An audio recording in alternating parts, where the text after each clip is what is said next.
Alors, salut tout le monde, bienvenue pour ce 35e live. Alors ce soir, j'ai un auditoire.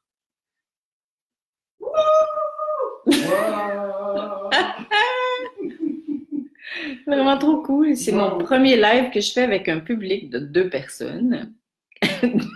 Donc, complètement différent de l'habituel. Alors, je viens de voir qu'il y a quelqu'un qui vient de se joindre à moi. Qui est-ce? Qui est-ce? Laurane, plus de cheveux. Ben non, ma belle. Ben non, c'est ça.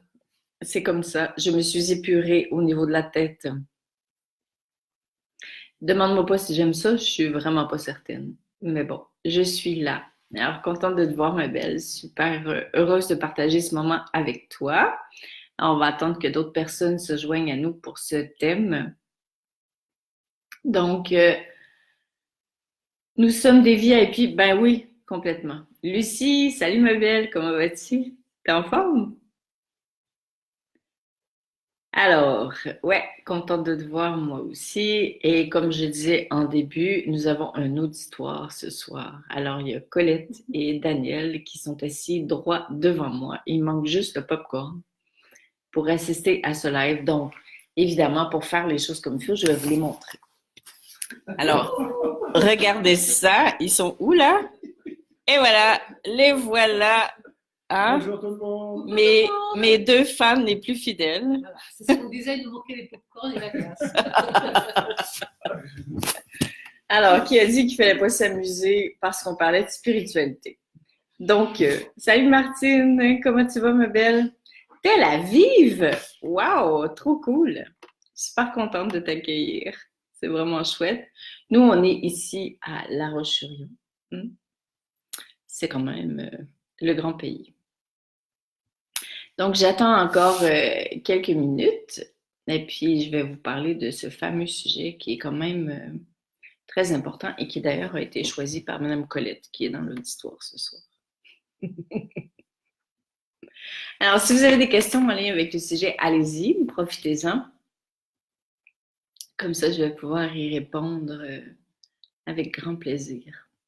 Donc, je vois que vous êtes 8 qui est arrivé et pour l'instant, je ne vois pas 8 personnes. C'est toujours pareil. Alors, qu'est-ce que tu dis, Martine? Yes, moi aussi, je suis heureuse de te suivre entre mes déplacements entre Paris. Ah ouais, c'est ça. C'est que tu travailles à Tel Aviv. Oh, c'est full intéressant. Wow, c'est beau. Allô, Christine? C'était ton anniversaire hier. Oui, c'est ça. Bonne fête, ma belle. Vraiment contente de te retrouver. C'est cool. Allô, Marielle? Je vous ai trouvé, yes, ben oui. Bienvenue. Vraiment, super contente que tu sois là. C'est une belle grande famille ici. Alors, c'est une famille ouverte, sans jugement, sans condition, sans attente. Dans l'élan de l'instant. Donc, ça fait déjà 3 minutes 33 que nous sommes en ligne. Donc, je pense que je vais commencer et puis s'il y a d'autres personnes qui se joignent à nous, eh bien, voilà, vous serez les bienvenus en direct ou en différé, c'est ce qui est magnifique avec le Facebook. Donc, pourquoi ne faisons-nous pas ce que nous savons être bon pour soi? Est-ce qu'il y en a d'entre vous qui fait tout ce que vous savez qui est bon pour vous? Grosse question, n'est-ce pas? Très peu de personnes le font. Et pourquoi? Je me rappelle qu'une personne m'avait déjà consulté pour me poser la question, qu'est-ce qui fait que je sais plein de choses et que je ne fais pas au quotidien ce que je sais? Et j'oserais même dire que le fait de se poser la question peut quelque part devenir une forme de souffrance, une forme de jugement à son endroit. Et puisque vous êtes avec moi, vous commencez à savoir que la bienveillance est carrément au cœur de mes enseignements. Donc, c'est l'équilibre entre la conscience, la bienveillance et l'action qui fait en sorte qu'on finit d'arriver à quelque chose. Donc, je vous ai sorti quelques points, bien sûr. Je ne peux pas vous parler de tout parce qu'on a environ une trentaine de minutes ensemble, mais je vous ai sorti quelques points qui m'apparaissaient importants. Mais avant, je vais quand même lire vos messages parce que je trouve ça trop cool de vous lire. Donc, Laurent tout dit, Si je pense qu'on croit mieux que tout ce qui est mieux, alors on est à côté de la plaque. Marie-Micheline, je crois que nous nous sommes perdus en s'occupant des autres. Fort intéressant. Salut mon beau Régis, comment vas-tu mon cœur? Anne-Sophie, salut ma belle, ça fait super longtemps qu'on s'est vu. Donc, ce que je vous dis, c'est pas la vérité, vous le savez maintenant. Il m'a envoyé full plein de petits cœurs. Puis tous des beaux sourires. Merci beaucoup, ça me fait super plaisir. Donc, c'est vraiment les éléments les plus importants que je considérais, bref, importants à souligner pour ce soir. Donc, le premier, c'est pourquoi est-ce que je le sais puis je le fais pas? Premièrement, c'est parce que on sait, en choisissant de descendre sur Terre, on savait qu'on ne se souviendrait pas de qui nous sommes véritablement. Donc, ça vient pas justifier les fois où on fait pas ce qu'on sait, mais expliquer pourquoi, de maintes et de maintes reprises, on sait qu'on devrait le faire, mais on le fait pas. C'est parce que en choisissant de descendre ici, on a choisi de ne pas se souvenir de qui nous sommes véritablement, de ne pas se souvenir qu'on est amour, de ne pas se souvenir de notre potentiel réel. Donc, on se place dans des positions, dans des circonstances pour nous montrer qu'est-ce qui nous éloigne de qui nous sommes. Donc, déjà, ça vient quelque part nous rassurer dans ce réflexe, ce comportement qui fait que plus souvent qu'autrement, on est attiré par ce qu'on pense, qu'on dit qui est bon pour nous, mais qui ne l'est pas tant que ça. Même affaire que quand on était petit, qu'on disait que c'était bon de manger des brocolis puis qu'on détestait les brocolis. Alors, c'est un peu la même chose finalement. C'est que ce qui est vraiment bon pour nous, ça dépend de comment on décrit ce qui est bon pour nous. Et c'est vraiment là-dessus que j'aimerais attirer votre attention ce soir, c'est-à-dire que c'est à vous de décider de comment vous définissez ce qui est bon pour vous. Et ça commence par qu'est-ce qui est sous-latent à votre définition de la vie. Qu'est-ce que vous êtes venu faire ici? Qu'est-ce que vous voulez faire de votre vie? Qu'est-ce que chaque action de votre vie signifie pour vous? Parce que, à la limite, tout part de là. Donc, c'est ce que je résume comme étant quel est votre pourquoi? Qu'est-ce que vous faites ici? Ce qui fait en sorte que quand on se dit qu'est-ce que je fais pas, ce que je sais qui est bien pour moi, en dessous de ça se trouve qu'est-ce qui fait que je le ferai? Et je reviens tout le temps à ça. Pour moi, c'est les personnes en fin de vie qui m'ont enseigné ça. Et c'est désolant de voir que souvent, on attend à la fin de sa vie pour se souvenir de ce qu'on était vraiment venu faire ici. Puis qu'on se dit que toute notre vie, on est passé à côté, qu'on a oublié vraiment pourquoi on était sur Terre. Et ça, c'est vraiment un questionnement qu'on est appelé à se faire soi-même, de soi à soi, par rapport à soi et non par rapport aux autres. Donc, si, par exemple, quelqu'un me disait qu'il me reste uniquement une semaine à vivre, qu'est-ce que j'aurais envie de réaliser pendant cette semaine-là? Qu'est-ce que je regretterais de ne pas avoir réalisé? Qu'est-ce que je changerais au quotidien? Justement, pour faire ce que j'estime être bon pour moi. Et encore, quand je m'en vais là-dedans, quand je définis qu'est-ce que j'estime être bon pour moi, est-ce que c'est qu'est-ce que j'estime être bon pour moi pour mon petit moi très humain, ou est-ce que c'est plutôt ce que j'estime être bon pour moi en termes d'évolution, en termes de réalisation, en termes de transformation, en termes de guérison? Donc, vous voyez la différence. Donc, c'est à chacun de voir comment vous vous placez par rapport à ça. Et quand il y a des trucs qui vous tirent vers le bas, de voir, de vous rappeler, parce que ça, on a à faire ça tous les jours, mais vraiment tous les jours, et des fois même à chaque heure, de se souvenir de qu'est-ce que je fais ici. Qu'est-ce qui ferait que j'écouterais les petites voix dans ma tête qui me disent que j'ai pas le temps de faire ça, qui me disent que c'est trop compliqué pour moi, qui me disent que je mérite pas de le faire, qui me disent que je devrais le faire demain.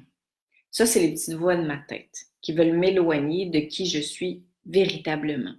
Donc, qu'est-ce qui fait que je déciderais de ne pas écouter ces voix-là pour vraiment vivre mon quotidien, ma journée, mon heure, d'heure en heure, de sorte que je me réalise pleinement, de sorte que je fasse ce qui est bon pour ma réalisation, pour ma transformation, pour ma guérison. Et c'est vraiment des questions que je dois me poser chaque jour. Personnellement, à chaque fois que j'ai pas envie de faire quelque chose, je le fais. C'est fou, hein? Vous allez dire, mais ça va pas bien dans ta tête. Mais c'est vraiment ça. Quand je me dis, j'ai pas trop le goût de répondre à ce courriel-là, qu'est-ce qui fait que j'ai pas le goût de répondre? Quand je me dis, c'est trop compliqué d'aller développer une nouvelle expertise au niveau de, par exemple, la technologie, je me dis, qu'est-ce qui fait que j'aurais pas le goût de développer cette expertise-là? Est-ce que c'est parce que je suis en train d'écouter mes limites? Est-ce que c'est parce que je suis en train de choisir le confort? Et chacun de vous avez vos réponses. Donc, j'ai pas les réponses pour vous. Je suis juste en train de vous partager les miennes. Mais ce que je vous dis, c'est que constamment, je me remets en question, toujours en étant en train de revisiter pourquoi je le ferais. Et je racontais à une amie une fois, chez qui je suis entrée, elle était en train de travailler et ça faisait 3 heures qu'elle travaillait sur Canva, qui est une plateforme pour faire des images et des messages et tout et tout. Et j'entre chez elle et je réalise qu'elle a du plaisir à passer 3 heures à faire ça. Puis moi, c'était le genre de truc qui me faisait carrément suer. Et à l'entendre parler, puis à voir son enthousiasme, je réalise que ce n'est qu'une question d'état d'esprit. Et quand je suis revenue à la maison, elle ne le savait pas, mais elle m'a enseigné parce que je me suis dit, si j'aime pas ça, c'est parce que c'est moi qui me mets des barrières. Tout est une question de comment est-ce que je me place pour le faire. Est-ce que je décide que je prends plaisir à découvrir quelque chose que je connais pas pour pouvoir continuer de partager mon message, pour pouvoir continuer d'apprendre, pour pouvoir continuer de toucher les gens? Ou est-ce que je décide que je m'arrête parce que moi, j'ai pas envie de faire ça, parce que j'aime pas ça, parce que c'est pas mon domaine, parce que c'est trop compliqué? Et souvent, ce sont des choses comme ça qui nous arrêtent, qui fait en sorte que finalement, on fait pas ce qu'on sait qui est bien pour soi. Mais ce qu'on sait qui est bien pour soi dans le cadre de ce live ce soir-là, c'est ce qu'on sait qui est bien pour l'évolution de notre âme, pour notre propre transformation, pour notre propre réalisation. Donc, c'est vraiment important de sortir de notre petit moi. Et c'est pour ça que je trouve que de se poser la question, si je mourais dans une semaine, est-ce que je me laisserais arrêter par ce genre de choses-là? Est-ce que j'écouterais les voix dans ma tête qui me disent que c'est trop compliqué, que j'y arriverai jamais, que moi, je suis pas bonne là-dedans, que les gens ne me comprendront pas? Ou est-ce que je décide que je suis tout simplement l'élan de mon cœur pour m'exprimer complètement? Donc là, je vais prendre un temps pour lire ce que vous m'avez dit. Alors, Martine, j'ai des clients qui me disent savoir, mais ne savent pas pourquoi ils ne le font pas. Et comme je suis dans la même situation, c'est compliqué. Alors, merci par avance pour ce live. Wow. Martine, d'abord, je te dis merci pour ton humilité, ton authenticité de dire les vraies choses, parce que c'est souvent le cas, c'est qu'on est nous-mêmes concernés par cette situation-là. Et je le répète, c'est tout à fait normal parce qu'on s'est incarné dans une planète où on a oublié qui on est véritablement. On a oublié notre potentiel et on est descendu ici en choisissant de ne pas se rappeler qui nous sommes pour pouvoir rencontrer des situations qui nous permettent de choisir des situations, des gestes qui vont nous ramener sur le chemin de notre vraie nature, de notre potentiel inné. Et ça, c'est pas facile parce qu'on vit dans un monde de dualité. Donc, qu'est-ce qu'on va choisir? Est-ce qu'on va choisir l'illusion ou est-ce qu'on va choisir la réalité? Et c'est un choix de chaque instant. Est-ce que je choisis l'apparence? Est-ce que je choisis la facilité? Est-ce que je choisis de faire comme ce qu'on voudrait que les autres aiment de moi ou voient de moi? Ou est-ce que je choisis vraiment de donner la première place à qui je suis véritablement. C'est tout le temps un choix. C'est un choix pour moi de chaque instant. Toujours. Et je dirais que c'est pas nécessairement que ça devient plus facile, mais que quand on le fait, on est dans ce qu'on appelle l'intégrité. On est dans ce qu'on appelle la cohérence. C'est-à-dire que entre ce qu'on dit et ce qu'on fait, il y a de moins en moins d'écart. Et qu'est-ce qui se passe quand je commence à être plus cohérent par rapport à moi-même? Quand je commence à être plus cohérent par rapport aux autres, c'est que moi-même, je me sens plus alignée par rapport à qui je suis. Et quand je me sens plus alignée par rapport à qui je suis, je me sens mieux, je me sens plus droit, je me sens plus dans mon cœur, je me sens plus vrai, je me sens plus authentique. Ce qui veut dire que si un jour pour moi c'est difficile, pourquoi je dirais à tout le monde que c'est facile? Alors, aussi bien être complètement cohérent, aussi bien être authentique et d'être vrai avec la réalité de l'existence et de dire aujourd'hui pour moi, ça représente un réel défi. Et si je vais plus dans les détails, ben, ça se passe dans tous les niveaux. Ça se passe au niveau de mon alimentation. Qu'est-ce qui fait que je déciderais, par exemple, de manger des choses qui m'alourdissent en énergie quand je sais très bien que quand je fais ça, je ne suis pas connectée, je ne suis pas alignée? Qu'est-ce qui fait que je choisirais de ne pas méditer tous les matins? Tandis que je sais très bien que ça pourrait me permettre de m'aligner davantage, d'être encore plus en lien avec mes réponses, avec mes inspirations, avec mes intuitions. C'est moi qui décide. Mais ce qui est exigeant, c'est vraiment un élément qui va peut-être vous rassurer et qui fait en sorte que la majorité des gens ne le font pas, c'est qu'on n'a pas de garantie avant de le faire que ça va marcher. Puis ça, c'est pas cool pour notre mental. Parce que quand notre mental, il sait pas ce que ça va donner, qu'on s'aligne sur des choses qui pour nous sont plus exigeantes, on a tendance à tomber dans ce que moi j'appelle le syndrome du bof. Du genre, bof, je le ferai demain, bof, je le ferai plus tard, bof, est-ce que je suis vraiment digne de le faire? Est-ce que c'est si vraiment important que ça? Et c'est ça qui fait qu'on tombe là-dedans. Parce que notre tête, elle n'a aucune idée des répercussions de ce que je vais mettre en place aujourd'hui au niveau de mon alignement. Et ça ne sera jamais, jamais, jamais garanti. Parce que la tête, la tête, elle n'a aucune idée des répercussions de nos actions. Elle ne le sait pas. Donc, ce sont des actions qu'on pose au niveau du cœur, au niveau de l'intention et de mettre une action à côté de l'intention. Et je dirais que même si vous mettez uniquement une action en lien avec vos intentions par jour, déjà dans votre vibration, ça va faire une différence.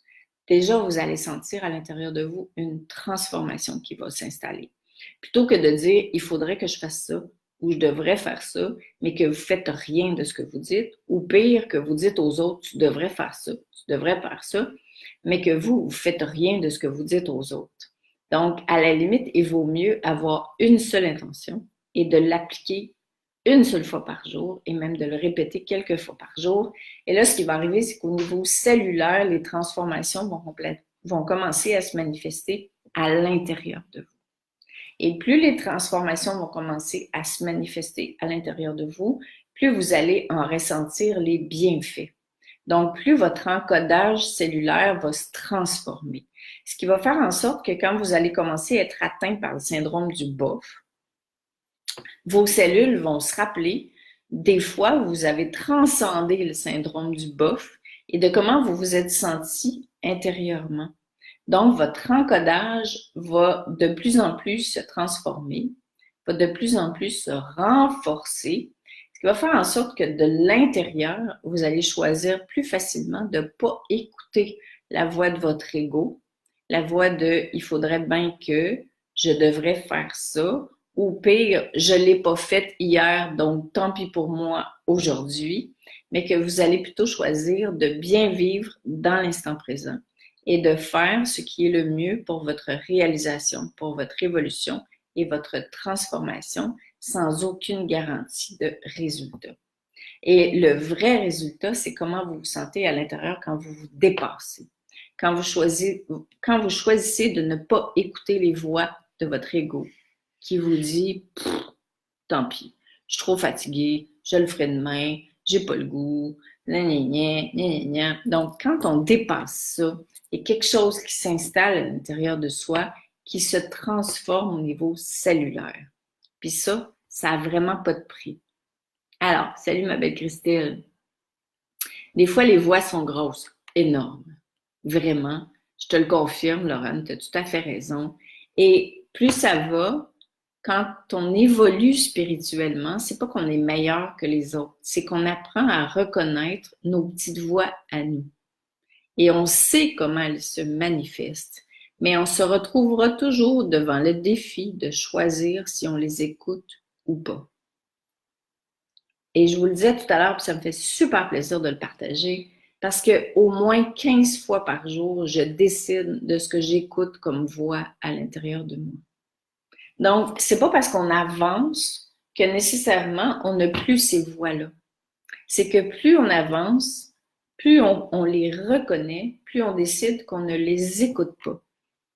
Et ce qui est intéressant, c'est qu'à partir du moment où on décide qu'on les écoute ou on les écoute pas, il y a comme un 5 secondes. Et c'est là que tout se joue. Dans ce 5 secondes-là, qu'est-ce que je choisis? Est-ce que je choisis de vivre en conscience ou pas? Et c'est moi qui décide. C'est carrément moi qui décide.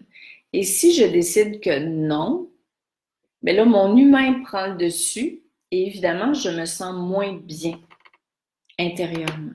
Je me sens moins alignée. Je suis moins en lien avec mes réponses. Mon ego est full content parce qu'il a pris le contrôle sur moi.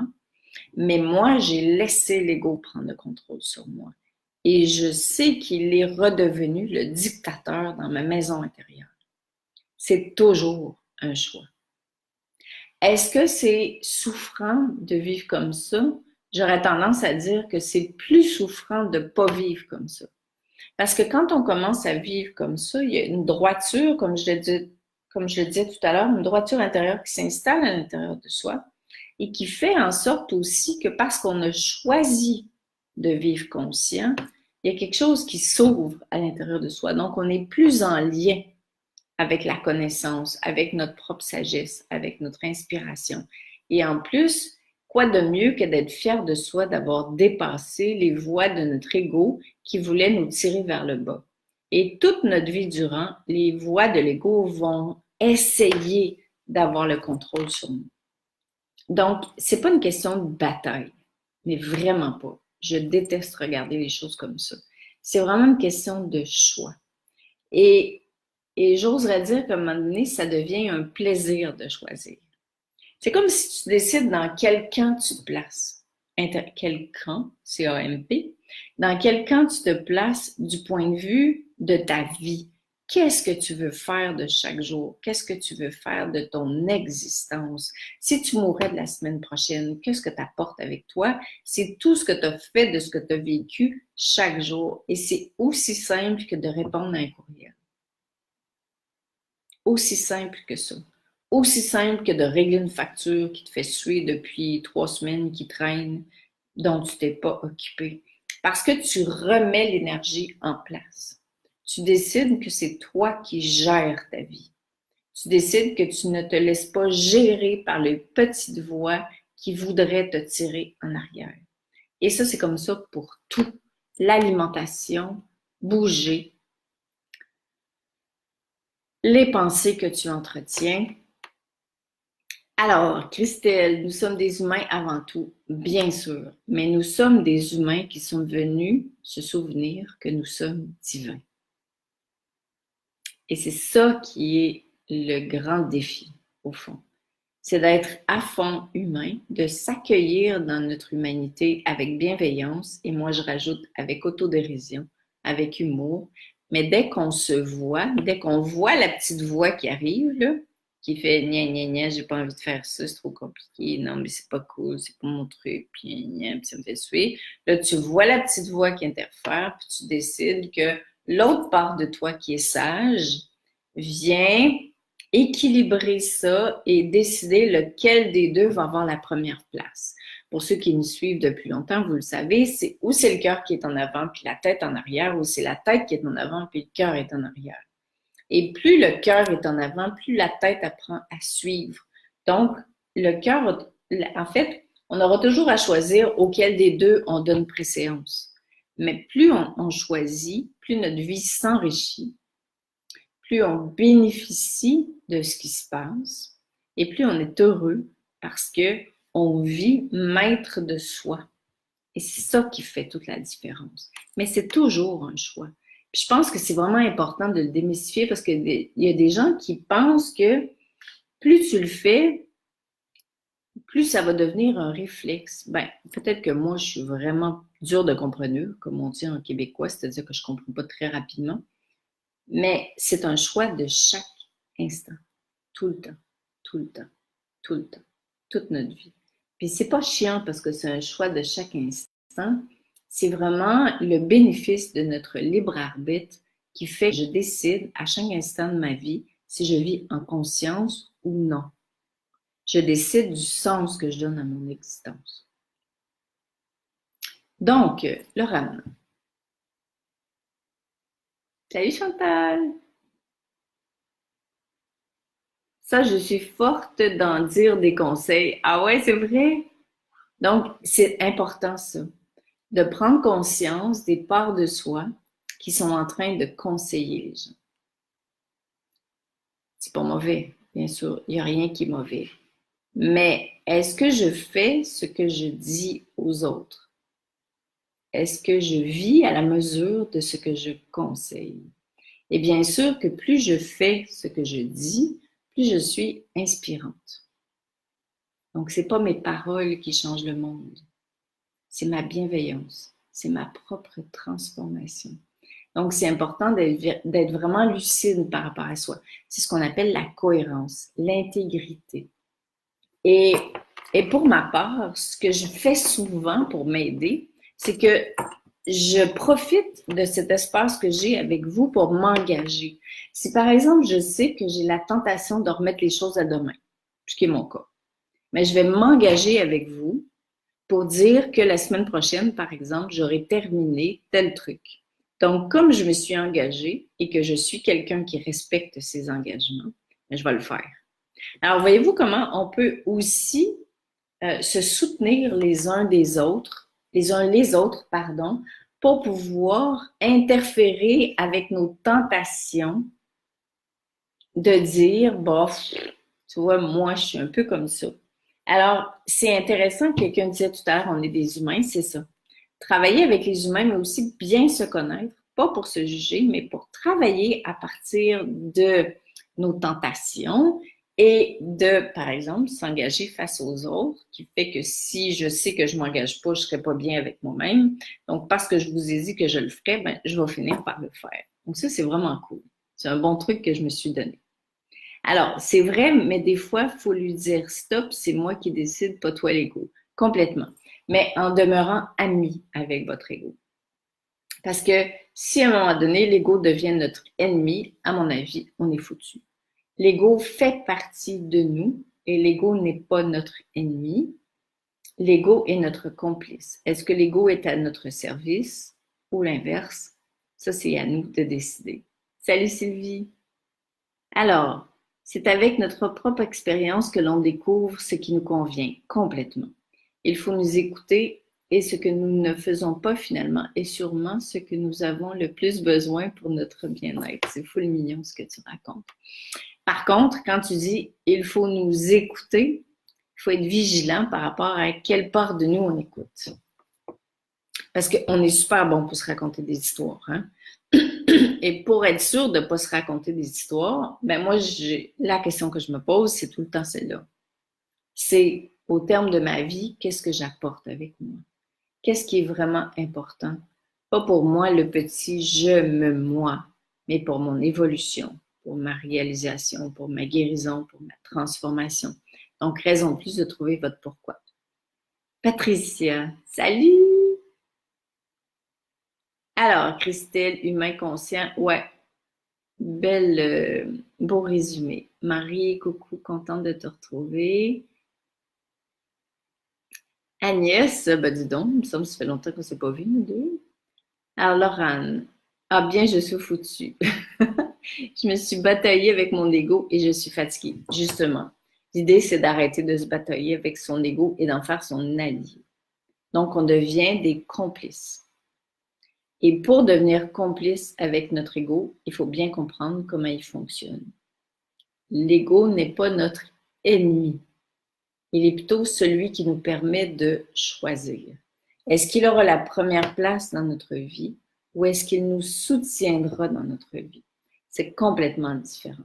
Et pour ma part, à partir du moment où on décide qu'une part de nous est notre ennemi, pour reprendre exactement tes mots, on est vraiment foutu. Et je trouve que c'est en ça qu'on devient souvent notre pire ennemi. C'est en décidant de ne pas aimer certaines parts de soi. Toutes les parts de soi sont belles. Toutes les parts de soi sont bonnes.